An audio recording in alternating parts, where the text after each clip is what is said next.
ഇവിടെ ആരും ഇല്ലേ? അമ്മ ഉറക്കം വിളിക്കാൻ അച്ഛനെ അങ്ങോട്ട്. ഇവിടെ ആരും ഇല്ലെന്ന്. ആരാ അവിടെ?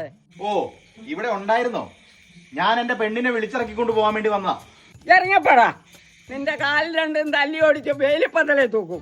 ഓ, എന്റെ കാല് രണ്ട് ഞാൻ അങ്ങോട്ട് നീട്ടി വെച്ച് തരാം നിങ്ങൾക്ക് വെട്ടി ഓടിക്കാൻ വേണ്ടിട്ട്. എന്റെ വല്യപ്പന്റെ കൂടെ 3ാം ക്ലാസ്സിൽ പഠിച്ചതായതുകൊണ്ട് മാത്രം നിങ്ങളെ ഞാൻ വെറുതെ വിടുവാ. അതൊക്കെ വിളിച്ച് 3ാം ക്ലാസ് വരെ പഠിച്ചിട്ടുണ്ടോ അച്ഛനെ? പിന്നെ പുള്ളിക്ക് ABCD ഒക്കെ എഴുതാൻ അറിയാം. ആ, ഇറക്കി വിടുതള്ള അവളെ. ഒരു കോടീശ്വരനുമായിട്ട് അവളെ കെട്ടിക്കാനിരിക്കുക. ഇറങ്ങണ്ട വേട്ട അവളെ ആ വീട്ടിൽ നിന്ന്. കോടികൾ കണ്ടു കഴിഞ്ഞാൽ കണ്ണ് മഞ്ഞളിക്കുന്നവളല്ല എന്റെ തുത്തുരു വാവാച്ചി. ഞാൻ വിളിച്ചു കഴിഞ്ഞിട്ടുണ്ടെങ്കിൽ പറന്നു വരും അവളുടെ. കാണണമല്ല നിങ്ങക്ക്? ആ കാണണം. വാവാച്ചി, വിഷ്ണു ഏട്ടാ, നീ ഇപ്പൊ തീരുമാനിക്കണം, നിനക്ക് ഈ വിഷ്ണുവേട്ടൻ വേണോ അതോ ഈ പരട്ട തള്ള വേണോന്ന്. നോക്കണ നോട്ടം കണ്ടില്ലേ, മൂങ്ങേനെ പോലെ. വിഷ്ണു ഏട്ടൻ എന്റെ ജീവനാ. പക്ഷെ എന്റെ അമ്മയെ സങ്കടപ്പെടുത്തി.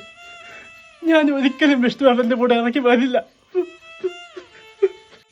ഒരു കോടീശ്വരനെ കെട്ടി ജീവിക്കാനായിരിക്കും വിഷ്ണു ഏട്ട എന്റെ ഒരു വിധി.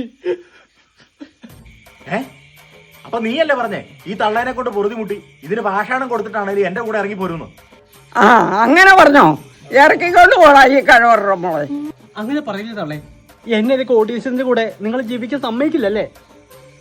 വിഷ്ണു ഏട്ടാ, നമുക്ക് അടുത്ത ജന്മത്തിൽ ഒരുമിച്ച് സുഖമായിട്ട് ജീവിക്കാം വിഷ്ണു ഏട്ടാ. എന്നാത്തിനാ അടുത്ത ജന്മത്തിൽ എന്നെ ഊമ്പിക്കാനോ? നീ നോക്കിക്കോടി, അടുത്ത ജന്മത്തിൽ നിനക്ക് ഇതിനെ തന്നെ തള്ളയായിട്ട് കിട്ടും. നീ അനുഭവിക്കൂടി. എന്നെ തള്ളയായിട്ട് കിട്ടാൻ അമ്മണി പുണ്യം ചെയ്യണോടാ.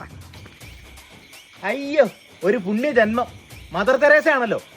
തള്ള ഈ വീടിന്റെ ഐശ്വര്യം എന്ന് പറഞ്ഞിട്ടൊരു ബോർഡ് അങ്ങോട്ട് വെക്കാൻ മേലായിരുന്നോ? തള്ളുകൊണ്ട് സൂക്ഷിക്കാന്ന് പറഞ്ഞൊരു ബോർഡിൽ വെക്കാശനെ. തള്ളയും കൊള്ളാം മോളും കൊള്ളാം. ചേട്ടാ മോണ കോടീശ്വരന് അരിപ്പ പോലെ ഒരു അണ്ടർവെയർ ആയാലും ബാക്കി കിട്ടിയത്. പിന്നല്ല